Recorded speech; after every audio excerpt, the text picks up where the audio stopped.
በደንብ ስሚኝ እሺ። ነይ ውጫ። ዴቭ ምን እያደረግክ ነው? እሺ የሆነ ነገር ካለ ንገረኝ። ባብሬ እንደ በጋ አስሩ መጎተት ነበር። በቃ ይዛለሽ አይደል? ሂጂ። እኔን ገፈተርሽ? አዎ ቲና። ይሄኔ አደይ ልታገኛት ነው እንጂ የምትወጣው። አዎ ቅራልሽ? እሱ የምታከሆነ አደይን ተንከባከባት። አትወጂኝም? ነው እንዴ? ማን ይላልሽ? የምትችለውን እንጂ የማትችለውን ከየት አምጥተህ ታደርጋለህ? እኔ ግን አሹ ምንም ነገር እንደማያውቅ እርግጠኛ ነኝ። አሹ ወይ ይሉታል። እንደ ባልና ሚስት እጅ ለእጅ ተያይዘው እየሄዱልሽ ነበር። ፍቅር ምን ገምጥል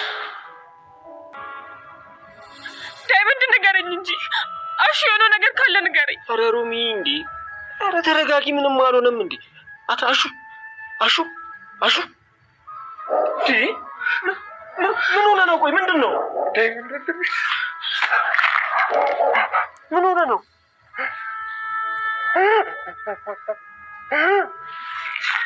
አሹ ምን ሆነ ነው? አስጨነቀን እኮ።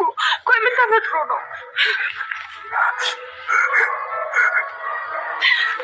ቆይ ምንድን ነው ሲሆንከው? ሮማኒ ምን ፍለጋ መጣችሁ ነው? እና ታዲያ ምን እሺ ነው እዚህ መጥተህ የተጋደምከው? ቤቱ ጠፍቶብህ ነው? እኔማ ስራ ተማግኘቴ ተባረሬ አሁንም ሮማኔ ጋር ተመልሼ አልኖርም። እናንተን አላስቸግራችሁም ብዬ ነው እዚህ ጎዳና ማደር። ግን እዚህ ጎዳና መከራዬን በላው ሮማኔ። እናንተ ባትኖሩልኝ ኖሮ ምን ይውጠኝ ነበር? ከዚህ ያላችሁኝ እናንተ ብቻ ናችሁ። ታዲያ አንተ ስራ ስታገኝ አናታችን ላይ ፊት ጣልክ። በላሹ ከዚህ በኋላ እንደዚህ ያለ ነገር እንዳታደርግ። እኔ እኮ እዚህ የቆምኩት ብዙ ነገሮች የተቀያየሩት ባንተ ምክንያት ነው። አውቃለሁ ሮማኒ፣ አስጨንቁሻል። ቆይ ላንቺ ከቤት እንደወጣሁ ማን ነገርሽ? ቤት ስገባ የለህም። ሩታ ነች እንደወጣ የነገረች። አዎ ሮማኒ። ሰላም ውድና የተከበራችሁ የዩቲዩብ ቤተሰቦቼ እንዴት ናችሁ? ደህና ናችሁ? እኔ እግዚአብሔር ይመስገን በጣም ደህና ነኝ። እንኳን ወደ ቻናላችን በሰላም መጣችሁ እያልኩኝ ለዚህ ዩቲዩብ ቻናል አዲስ ከሆናችሁ ላይክ፣ ሼር፣ ሰብስክራይብ በማድረግ ቤተሰብ ሆኑ። እንዲሁም ሀሳብ አስተያየት ካላችሁ ኮሜንት ላይ አሳውቁኝ። ስለምትከታተሉኝ እጅግ አድርጌ አመሰግናለሁ። ዛሬ ደግሞ ሰራተኛዋ አደይ ፊልምን ክፍል 121 ይዤላችሁ መጥቻለሁ። እስከ ቪዲዮ ፍጻሜ አብራችን ቆዩ። አደይ ፊልም እንግዲህ እጅግ በጣም አስተማሪና ብዙ ነገር የምናውቅበት ፊልም ነው። ማለትም የጓደኛ ልክ የምንለካበት እንዲሁም ደግሞ እንዴት ጓደኛችንን መያዝ እንደምንችልና ለጓደኞቻችን ምን ያክል ዋጋ መክፈል እንዳለብን የሚያስተምረንና ቆንጆ ምሳሌ የሆነ ፊልም ነው። ማለትም ከፊልሙ ላይ እንግዲህ ለሊን ማየት እንችላለን። ለሊም እጅግ በጣም ደስ የምትልና ለጓደኞቿን በጣም ሰፋ ያለ ቦታ ያላት ልጅ ነች። ለሊ እንግዲህ የአደይ የረጅም ጊዜ ጓደኛዋ ናት። እናም አደይም በችግሯ ጊዜ ያገኘችው ለሊ ነው። ለሊ ደግሞ በችግሯ ጊዜ አግኝታ የነበረችው አደይን ነው። እናም የጓደኝነታቸው ጥግ እጅግ በጣም ደስ ይላል። ዋጋም ይከፋፈላሉ። በሌላ በኩል ደግሞ አሹ ነው። አሹ እንግዲህ ምንም ባልሰራውና ምንም በማያውቀው ምክንያት ከቤት ተባሮ ጎዳና ላይ እንደወጣ የምናውቀው ነው። እናም ከቤት ከወጣ በኋላ ወደ ቤትም አልተመለሰም። እንዲሁም ማንም ሊያገኘው አልቻለም ነበረ። ነገር ግን በጣም የሚወዱት ጓደኞቹ ሮማንና ዳይመንድ ነበሩ አሹን አጥብቀው ሲፈልጉት የነበሩት። እናም አሹን ጎዳና ላይ ወድቆ ነበረ ያገኙት። እንግዲህ ሮማንና ዳይመንድ አይዞህ በማለት አሹን ከጎዳና አንስተው ወደ ሮሚ ቤት ይዘውት ሄደዋል። ሮማንም እጅግ በጣም አድርጋ ትወደዋለች። እናም ለምን ጎዳና ላይ ወጣህ ብለው ቢጠይቁትም አይ ሰው ላለማስቸገር ነው፣ ማስቸገር አልፈለኩም እናንተን፣ ለዛ ነው ጎዳና ላይ ወጥቼ ተኝቼ የነበረው በማለት ነበረ አሹ የመለሰላቸው። አሹም ጎዳና ላይ የወጣው በፍቅርና በቤዛ ሴራ ጥንሰሳ ምክንያት ነበረ። ማለትም እነሱ አደይን እንደዚህ አድርገው ወንጀል ውስጥ ባያስገባት እና እንዲሁም የተመረዘው ምግብ ባይሰጡ ኖሮ አሹ ጎዳና ላይ አይወጣም ነበር። እሱም በዛ ተጠርጥሮ ነበረ ጎዳና ላይ የወጣው።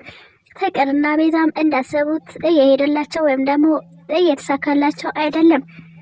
ማለትም ፍቅር ዴቭን በተደጋጋሚ እንደምታፈቅረው ብትነግረውም ነገር ግን ዴቭ ለአደይ እጅግና ጥልቅ የሆነ ፍቅር ነው ያለው። እናም ፍቅርን ሊሰማት አልቻለም በተደጋጋሚ ብትነግረውም። ነገር ግን ዴቭ የፍቅር ጥያቄ መቀበል አልችልም፣ እንዲሁም እኔ የአደይ ፍቅረኛ ነኝ፣ አደይን ደግሞ ሚስቴ ትሆናለች፣ ላገባትም እፈልጋለሁ ነበረ ደጋግሞ መልሱ የነበረው። በሌላ በኩል ደግሞ ቲና አለች። ቲናም የምትባል የራስ ምታት አሁንም ዴቭን እየተከታተለችው ትገኛለች። እሷም እንዲሁ አፈቅርሃለሁ በማለት ነበረ ዴቭን ነፍሱን የምታስጨንቃት። ዴቭ ግን ያመጣ ይህም መጣ እሱ ከአደይ ውጪ ማንም አይታየውም። ቲናም በበኩሏ ደፋ ቀና እያለች ትገኛለች። ከአደይ እጅ ፈልቅቃ ማውጣት ነው ሀሳቧ። ነገር ግን በተደጋጋሚ እሷም እንደ ፍቅር ብትከታተለውም ዴቭ ግን እንደማይሰማት እንዲሁም ቼክ እንደማያረጋት ነግሯታል። ፍቅርም የአደይና የአሹ ከቤት መባረር እጅግ በጣም እያስደሰታት ይገኛል። ምክንያቱም ዴቭን በነጻነት አገኘዋለሁ ብላ ታስባለች። ነገር ግን እንዳሰበችው አልተሳካላትም። እናም ማሚዬ እኔ በመባረራቸው እጅግ በጣም ደስተኛ ነኝ፣ እዚህ ቤት እኛ በነጻነት እንኖራለን ስትል ለእናቷ ነግራታለች። እናቷም እኔ ግን ደስተኛ አይደለሁም፣ ምክንያቱም አሹም እንዲሁም አደይም አሳዝነውኛል፣ እነሱ ግን ጥፋታቸውን አምነው እንኳን ይቅርታ ለመጠየቅ አልመጡም ስትል ነበረ የመለሰችላት። ቆይ ማሚዬ ቢመጡስ ምን ልታደርጊ ነው አለች ፍቅር። አይ ይቅርታ ቢጠይቁኝና ጥፋታቸውን ቢያምኑ ወደ ስራቸው ይመለሱ ነበር አለች እናቷ። ነገር ግን አሹም ሆነ አደይ ያለ ጥፋታቸው ስለተባረሩ ወደ ቤት መመለስና ይቅርታ መጠየቅ አልፈለጉም። ምክንያቱም ሁለቱም ጥፋተኛ ስላልሆኑ ይቅርታ መጠየቅ የለባቸውም። አሹም ከጎዳና ላይ ከተነሳ በኋላ ወደ ሮማን ቤት ነበር ያመራው። እናም ከሮማን ጋር እየተነጋገሩ እያለ ሩታ በጣም ናፍቀኛለች፣ እናም ሄጄ ማየት አለብኝ ሲል ነበረ ለሮማንን የጠየቃት። ሮማንም አዎ አግኝቻት ነበረ፣ እሷም በጣም አጥብቃ እየፈለገች ትገኛለች። እናም ሄዳ ጠይቃት ጥሩ ነው፣ እኔም በነገሮች መካከል ያልሆነ ነገር ተናግሬያታለሁ ስትል ነበር ላሹ ያስረዳቸው። እንደዛማ ከሆነ ለምን እኔና አንቺ አብረን ሄደን ሩታን አይተናት አንመጣም ነበር አሹ ሀሳብ ያቀረበላት። እሷም እሺ በማለት ተያይዘው ወደ ሩታ ቤት አምጥተዋል። እናም ሩታ አሹን ባየች ጊዜ እጅግ በጣም ተደስታለች። አሹ እጅግ በጣም ናፍቀኸኝ ነበረ እያለች ነበረ ስትጠመጠምበት የነበረም። ይህ ነገር ግን ሮማንን አላስደስታትም። ማለትም እጅግ በጣም እላፊ ሲቀራረቡ ሮማን ደስተኛ አትሆንም። ምክንያቱም ሮማን ፍቅር ያለባት ይመስላል። እናም አሹን ማንም ቀርቦ እንዲያወራውና እንዲያቅፈውም አትፈልግም። ሩታም በመምጣቱ እጅግ በጣም ዘለለች። ና ወደ ቤት ግባ ብትለውም አሹ አይ ከዚህ ቤት እንደተባረርኩኝ ታውቂያለሽ፣ እናም የወጡበት ማህበር መቀላወጥ ነው የሚሆንብኝ በማለት አልገባም፣ እኔ ስለናፈቅሽኝ እንዲሁም ደግሞ ሮማኔ ተጨንቃለች እየፈለገችም ነበረ ስላለችኝ ላይሽ ነው የመጣሁት አላት። እሷም እሺ በቃ እንደዛ ከሆነ እኔ ልዘገጃጅና አብረን ወጥተን ፈታ እንበል አለቻቸው። እነሱም እሺ ብለው ተያይዘው ወጡ። እናም በመዝናናት ላይ እያሉ ነበረ አሹ እንደተለመደው የቲክቶክ ቪዲዮ እየሰራ ነበረ። ሮማንና ሩታም እጅግ በጣም ደስተኞች ነበሩ። በዚያ መካከል ነው እንግዲህ አሹ እንዳጋጣሚ ማለትም የናፍቆት ስሜቱን እየገለጸ ነበር ሩታን ግንባሯን የሳማት። በዚህ መካከል ሮማን እጅግ በጣም ደበራት። እንዲሁም በጣም አዝና አሹ ነው ብላ ትታቸው ሄደች። ምክንያቱም ሮማን ፍቅር ስላለባት እና የቅናት መንፈስ ስላደረባት ነው። ሩታም እንግዲህ አሹ ሮማን ታፈቅርሃለች፣ እናም ለዛ ነው ግንባሬን ስስመኝ ቀንታ የሄደችው በማለት አስረዳችው ላሹ። አሹም እንግዲህ ያላሰበውም ነገር ስለነበረ እጅግ በጣም ተደሰተ። ማለትም እሱም የፍቅር ስሜት እየተሰማው ስለሆነ ነው በጣም ደስተኛ የሆነው። ቅምጥልም በተደጋጋሚ ኪንጎን እንደምታፈቅረው ብትነግረውም እሱም የአደይ ፍቅር ስላልወጣለት የቅምጥልን ጥያቄ መቀበል አልቻለም ነበር። ነገር ግን በተደጋጋሚ ከነገረችው እና እንዲሁም ልመና ጭምር ካደረገችበት በኋላ እሱም የፍቅር ጥያቄዋን ተቀብሎ አብረው መቀጠል ጀምረው ነበረ። ነገር ግን አደይን ባያት ቁጥር መደናበሩ እንዲሁም መበርገጉ አልቀረም።